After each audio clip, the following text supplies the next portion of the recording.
Hey everybody, RetroPie guy here. Today I'm going to do a brief review on the 8BitDo N30 Bluetooth Gamepad Controller. This review is going to be purely based on its usage with RetroPie. I'm not basing it off of any other platforms out there. It's purely going to be based off of RetroPie. So the first thing that I want to get into here is the layout. Just looking at the layout, you can see that we have a 4-button configuration on here, or what seems to be a 4-button configuration. And what these 4 buttons are is obviously we have the B button here, the A button here, the TB button here, and now the TA button.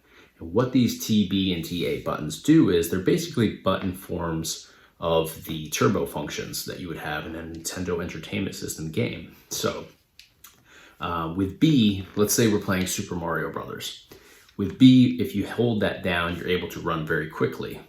If you just go ahead and use the TB button here, you automatically go into that fast running mode just by tapping it versus holding it down. And then the same thing pretty much works with A. A would be you can tap it, like this in order to kind of hop, in any direction that you want to go in, or you can hold it down and that would give you those higher jumps so you can jump over obstacles in that game. Now with the TA function on here, if we just hold the TA button down, we end up hopping, like this without having to, manually tap that button like that. So it's kind of a nice feature to have if you're going to be using this on Nintendo Entertainment System games. However, these buttons up here are directly linked to the buttons below. So if you saw our video tutorial on how to pair and set this up with RetroPie, you saw when we went through the mapping process that we were unable to assign additional functions to these buttons up here. So for example, if we wanted to assign X and Y to either of these buttons up here, when we go to hit these buttons to map them to that function, it gives us the message that we've already configured that button. The reason for that is, like I said before, it's directly connected to the buttons below. So as far as RetroPie is concerned, it doesn't distinguish the difference between hitting this button and hitting this button right here. So when I ran into that problem, I thought, well, maybe we can go into RetroArch, go into the input settings and override that by, just remapping in RetroArch, which we do with a lot of gamepad controllers out there. So I went through that process. I was able to, go through the input process of assigning each function to each button on here. Everything looked good in there, but when I went into the games, it did the exact same thing.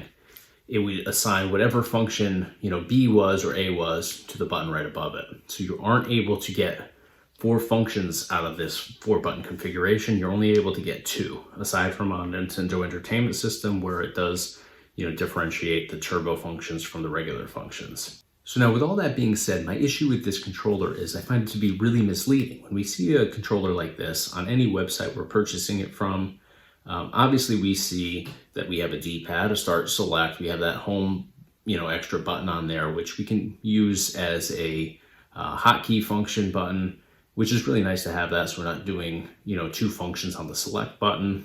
It's kind of a luxury button to have. I think we don't really need it, but it's nice to have. But then we have these 4 buttons here, and we assume, just by looking at it, that, all right, we can play this with Nintendo Entertainment System games, but we can also play games like Super Nintendo games, that obviously have the 4 buttons. And the reason for that is I have a Super Nintendo gamepad controller right here. Just looking at them, they have the exact same setup. Obviously, excluding the home button that we have on this one.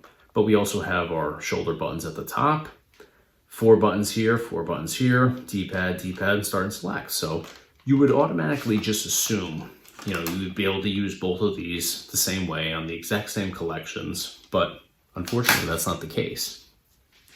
And for that reason, I think that this controller just kind of falls short. It's your typical 8BitDo controller. Everything's made really well. Bluetooth is really nice on it, sets up perfectly with RetroPie. The construction's made well. It's got a, decent weight to it. It's not super lightweight. It's light, but it's not like, cheap light, if that makes sense. All the buttons work really well. They function perfectly. There's no delays or lags of any kind when using this. Just really made well. It's your typical 8BitDo controller. I love them as a company. They make amazing controllers. I just don't have enough nice things to say about them and the products that they put out. However, of course, having these 4 buttons here that you can't use all of kind of makes this pointless in my opinion. So for me personally, I like to have a controller that I can use on at least a couple different game collections. And with this one, you're only going to be able to use it on Nintendo Entertainment System games, which is fine. I mean, if you want to use it purely for Nintendo Entertainment System, by all means do that. It's nice to have those turbo functions in button form. Do you need them? No. But again, it's an extra feature to have. It certainly doesn't hurt the experience with playing those games. But I just wanted to clear up the misconception, which, you know, I took part in too when I looked at this, because you have those 4 buttons and you automatically assume, hey, I can use this on other systems that only require 4 button configurations with the gamepad controller.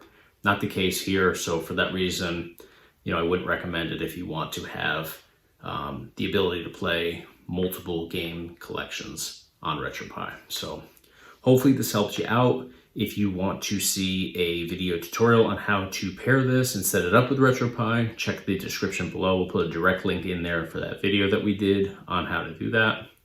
That's going to do it for today. So if you found this video helpful, please give us a thumbs up on the video. Be sure to subscribe to our YouTube channel. We do a whole bunch of different tutorials, gameplay demos, product reviews, all sorts of great stuff on here.